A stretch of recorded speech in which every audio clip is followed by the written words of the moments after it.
दोस्तों आज की इस वीडियो में हम लोग खोरठा निबंध पढ़ने वाले हैं और आपके जो सिलेबस में पहला निबंध है वो है सोबटाएं चले हैं। और कुल आपको 8 निबंध में पढ़ाने वाला हूं जो कि आपके जेएसएससी सीजीएल के सिलेबस में भी है और साथ ही साथ टीचर बहाली के सिलेबस में भी कक्षा 6 to 8 में है, यानी दोनों के लिए ये काम देगा। तो वीडियो को लास्ट तक ज़रूर देखें और क्यूज के लिए आप हमारे टेलीग्राम ग्रुप में अवश्य जुड़ जाना, वहाँ पर मैं इसके क्यूज ऑलरेडी डाल चुका हूं। तो चलिए दोस्तों वीडियो में आगे बढ़ते हैं और चैनल बने तो चैनल को सब्सक्राइब कीजिए, साथ ही साथ वीडियो को अधिक से अधिक शेयर कर दीजिए।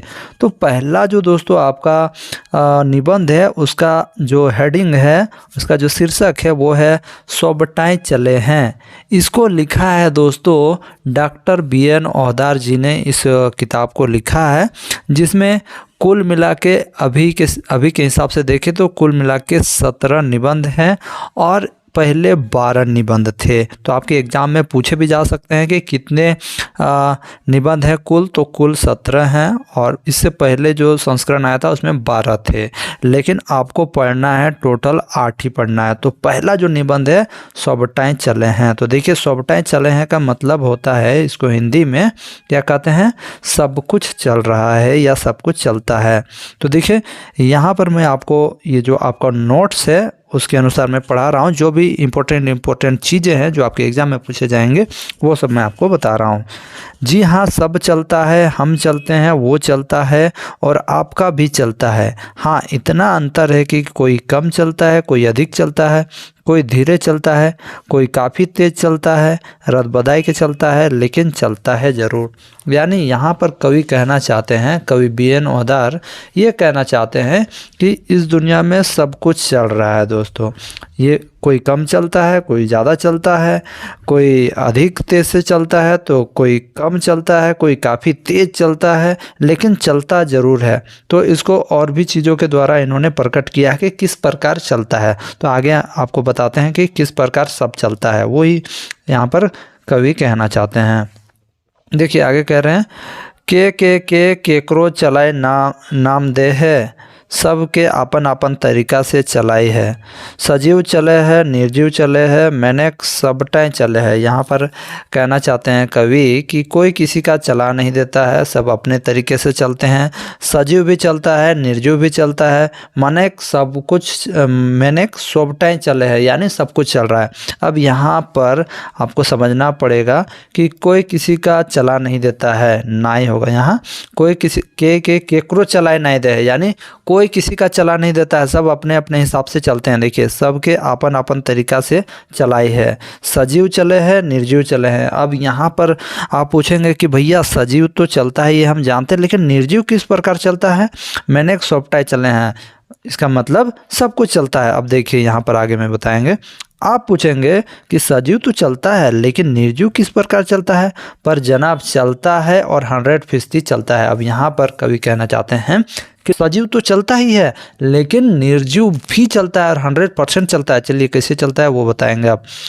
जखन हड़ताली और प्रदर्शन करवैया गुलिन कोनो रकम काबू में नाय आव है, तखन देखबे लाठी की रकम चले है, ईंटा और पत्थर की रकम चले हैं। देखिए अब यहाँ पर कवि बताना चाह रहे हैं कि आप तो कहते हो कि सजीव ही चलता है, लेकिन आप देखेंगे जब हड़ताल होता है और प्रदर्शन होता है, भीड़ होता है, तब वहाँ पर किस प्रकार लाठी चलता है। तो लाठी क्या है दोस्तों, लाठी एक निर्जीव वस्तु है। तो नहीं कहते हैं कि लाठी चल गया, लाठी चला दिया, लाठी चल लो पूरा। तो वहाँ पर देखते होंगे ईंटा पत्थर भी चलता है, यानी ईंटा और पत्थर भी फेंकते हैं।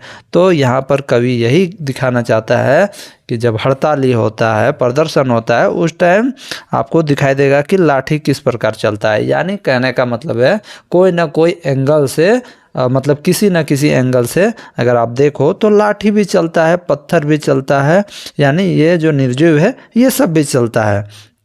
तो दोस्तों इस निबंध में बस इतना ही है। कवि बस ये बताना चाहते हैं इस निबंध के अनुसार कि दुनिया में सब कुछ चल रहा है, सब अपने अपने हिसाब से चल रहे हैं। सजीव भी चलता है, निर्जीव भी चलता है। और दोस्तों इस निबंध में और एक चीज़ कवि यहाँ पर बताना चाहते हैं कि दुनिया में सब कुछ तो चल रहा है, लेकिन और एक चीज़ है जो बहुत चल रहा है, वो है झूठ। ठीक है, झूठ भी बहुत चलता है। ठीक है। झूठ बहुत चलता है, सच भी चलता है, लेकिन झूठ सच से ज़्यादा चलता है। यानी आप देखते होंगे नेता लोग जब भी अपना चुनाव प्रचार में जाता है तो अधिक से अधिक ये लोग 100 में कम से कम 90% तो झूठ ही बोलता है। तो यहाँ पर कहना चाहते हैं कवि कि झूठ ज़्यादा से ज़्यादा चलता है। एक बात का इन्होंने उल्लेख किया है यहाँ पर BN ओहदार जी ने कि और एक चीज़ बहुत चल रहा है अभी मार्केट में, या अभी का जो स्थिति है वर्तमान समय में चल रहा है, वो है चोरी। ठीक है, चोरी चपाटी तो चलता ही है, लेकिन आप एग्ज़ाम में देखते होंगे चाहे कितना बड़ा एग्ज़ाम हो, थोड़ा सा भी चोरी चल ही रहा है। चाहे किसी भी तरह से, चाहे हाथ में थोड़ा सा लिख लिया, पूर्जा में चल गया, लेकिन चलता ज़रूर है। मतलब एग्ज़ाम होगा मतलब चोरी होना निश्चित है, थोड़ा सा भी चोरी होगा तो होगा। बस इन्हीं बातों का इन्होंने जिक्र किया है। अब देखिए आगे इससे रिलेटेड प्रश्न जो आपके एग्ज़ाम में पूछे जा सकते हैं, ध्यान दीजिए और वीडियो को लाइक और शेयर ज़रूर कीजिएगा। और कैसा लग रहा है वीडियो ज़रूर बताइएगा। मैं अपने नोट्स से पढ़ा रहा हूँ, अगर आपको अच्छा लगेगा तो नेक्स्ट वीडियो भी अपलोड करूँगा। तो देखिए पहला प्रश्न है, लिखोया गुलिन ककरा पुलिंग और स्त्रीलिंग मान के चलाई देला। यानी जिन्होंने भी किताब की रचना की, ग्रामर की रचना की, उन्होंने ककरा पुलिंग और स्त्रीलिंग मान के चला दिला, यानी किसको पुलिंग और किसको स्त्रीलिंग मान के चला दिया। तो इसका सही आंसर हो जाएगा दोस्तों सजीव गुला के, निर्जीव गुला के, दुइयों के, सभी गलत। तो सजीव और निर्जीव दोनों को उन्होंने अपने हिसाब से पुलिंग और स्त्रीलिंग मान के चला दिया है। ठीक है, आगे देखिए दूसरा है, केकर आधार से या आधारे व्याकरण लिखो या गुलिन कुछ निर्जीव गुला के पुलिंग और कुछ के स्त्रीलिंग मान के चलाए दिला। आप देखिए किस आधार पे उन्होंने पुलिंग और स्त्रीलिंग माना है। ठीक है, जो व्याकरण जो लिखा है उन्होंने किस आधार पे माना है, तो ध्वन्यात्मकता के आधार पे, यानी आवाज़ के आधार पे। ठीक है, बोलने का तरीके के आधार पे, है ना। अब आगे देखिए, हेट उखरवल में कौन स्त्रीलिंग नहीं लगाए। यहाँ पर कौन स्त्रीलिंग नहीं है, तो नूने भी स्त्रीलिंग है, माए भी स्त्रीलिंग है, लाठी भी स्त्रीलिंग है, गीदर स्त्रीलिंग नहीं है। ठीक है, यहाँ पर इस चैप्टर में कवि ने और एक चीज़ का उल्लेख किया है कि लाठी को किस प्रकार, मतलब जितने भी व्याकरण की रचना जिन्होंने किया है उन्होंने लाठी को क्या देख के, मतलब लाठी में क्या देखा कि उसको स्त्रीलिंग मान लिया। कवि कह रहे हैं कि आखिर इसमें क्या दिखाई दिया कि लाठी को उन्होंने स्त्रीलिंग मान लिया। क्या लाठी का कोई बाल बच्चा होता है क्या? लाठी का कोई बाल बच्चा तो नहीं होता है, तो फिर हम इसे स्त्रीलिंग क्यों मानते हैं, यही कहना चाहता है कवि। यानी हैट उकरवल में कौन स्त्रीलिंग नहीं लाग रहा है, कौन स्त्रीलिंग नहीं है, गीदर स्त्रीलिंग नहीं है। तो यहाँ पर लाठी को स्त्रीलिंग माना गया है। इस पे भी उन्होंने कहा है कि किस हिसाब से आखिर स्त्रीलिंग माना गया है। तो यहाँ पर अगर पूछा जाएगा तो ध्वन्यात्मकता के आधार पे स्त्रीलिंग माना गया है। चलिए आगे देखते हैं। चौथा, हेट उखरवल में कौन उभयलिंगी नहीं लगाई, यानी उभयलिंगी नहीं है। तो इसका सही आंसर होगा ठुरका, बाकी बात सभी उभयलिंगी हैं। आगे देखिए दोस्तों, अब पांचवा जो प्रश्न है ये है आपके एग्जाम में बहुत ही इंपॉर्टेंट है। यदि प्रतिशत में नापे खोजा है तो सबले बेसी कीना चले है, यानी सबसे यदि प्रतिशत में नापने जाएं तो कौन सबसे अधिक चलता है, तो झूठ सबसे अधिक चलता है। इसका भी उन्होंने इस निबंध में उल्लेख किया है। ठीक है, छठा जो है, आजकल एगो चीज़ बड़ी जोर से चल गए है वो की है, यानी आजकल जो एक चीज़ बहुत ज़्यादा चल रहा है वो क्या है, गाड़ी, घूस, चोरी, मारामारी। तो इसका राइट आंसर हो जाएगा दोस्तों ऑप्शन नंबर 3, यानी चोरी चपाटी बहुत ज़्यादा चल रहा है दोस्तों। देखिए इसके बारे में मैंने यहाँ पर आपको बताया भी है।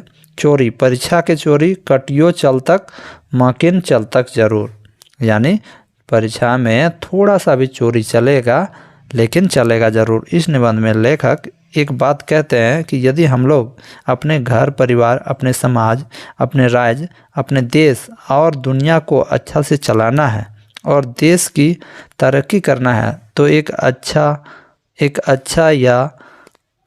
अच्छा या ऐसा माहौल उजागर करना है या करना होगा जिससे आने वाली पीढ़ी प्रेरित हो, जिससे सबका भला हो सके। तो दोस्तों यही है जो चैप्टर में कवि कहना चाहते हैं कि सब कुछ चलता है, और इसके बीच में उन्होंने बहुत चीज़ों का जिक्र किया है जो कि मैंने आपको वीडियो में बता दिया। पहला जो उन्होंने जिक्र किया है कि सब कुछ चलता है भैया, चलता है, कोई तेज़ चलता है, कोई धीरे चलता है, कोई किसी का चला नहीं देता है, सब अपने अपने हिसाब से चलते हैं। और कोई तेज़ी से चलता है, कोई धीरे चलता है। फिर उन्होंने इस चैप्टर में और एक चीज़ का जिक्र किया है कि जैसे कि लिखोया गुलिन यानी मतलब जो व्याकरण की रचना जिन्होंने किया है, उन्होंने किस आधार पे किसी को पुल्लिंग किसी को स्त्रीलिंग मान लिया। जैसे कि लाठी को क्या देख के इसे स्त्रीलिंग मान लिया गया है, क्या लाठी का बाल बच्चा होता है ऐसे इसे हम लोग स्त्रीलिंग मानते हैं, इस बात का भी जिक्र किया है।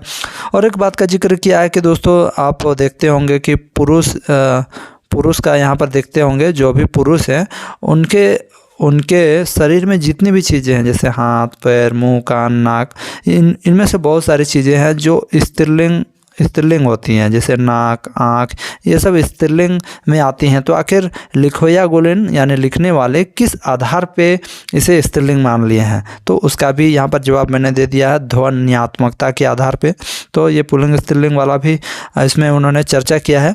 और एक चीज़ उन्होंने चर्चा किया है कि देखिएगा लाठी है ये भी चलता है, मतलब सजीव भी चलता है और निर्जीव भी चलता है। लेकिन सजीव तो चलता है लेकिन निर्जीव कैसे चलता है, तो उन्होंने इसका आंसर दिया है। उन्होंने बताया है कि लाठी ईंटा पत्थर ये भी निर्जीव है, लेकिन जब आप प्रदर्शन होता है कहीं तो वहाँ देखते होंगे पुलिस किस प्रकार लाठी बरसाता है, तब आपको पता चलेगा कि 100% लाठी चलता है, पत्थर भी चलता है, ईंटा सब चलता है। ठीक है, तो कवि इस निबंध के माध्यम से यही कहना चाहते हैं कि सब कुछ चलता है, भले ही कोई धीरे चलता हो, कोई स्पीड चलता हो और कोई किसी तरह से चले, लेकिन चलता ज़रूर है। और एक चीज़ का यहाँ पर उन्होंने वर्णन किया है, वो है दोस्तों चोरी का। ठीक है, चोरी अभी बहुत ज़्यादा चल रहा है और ये अभी और एक चीज़ का इन्होंने जिक्र किया है वो है चोरी, क्योंकि चोरी जो है बहुत ज़्यादा चल रहा है और ये किसी भी माध्यम से थोड़ा सा चले या ज़्यादा चले, लेकिन ये चोरी चलता ही है। क्योंकि परीक्षा में आप देखते होंगे चोरी चलना निश्चित है, चाहे थोड़ा सा भी चले, पूर्जा के माध्यम से चले या भले ही पूरा हाई क्वालिटी में चोरी नहीं हो, लेकिन थोड़ा सा भी ना थोड़ा सा चोरी होता ही है।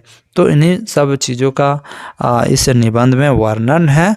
और बस कवि का ये जो है ये जो निबंध है इसमें बस इन्हीं बातों को उन्होंने रखा है जो कि हमें समझना चाहिए। और अंतिम में उन्होंने कहा, कवि ये कहना चाहते हैं कि यदि हम लोगों को अपने घर परिवार और समाज, अपने राज्य, अपने देश या दुनिया को अच्छा से चलाना है, यानी अपने देश को भी अच्छा से चलाना है और तरक्की करना है, तो एक अच्छा सा माहौल उजागर करना होगा जिससे आने वाले पीढ़ी प्रेरित हो और जिससे सबका भला हो। तो यही है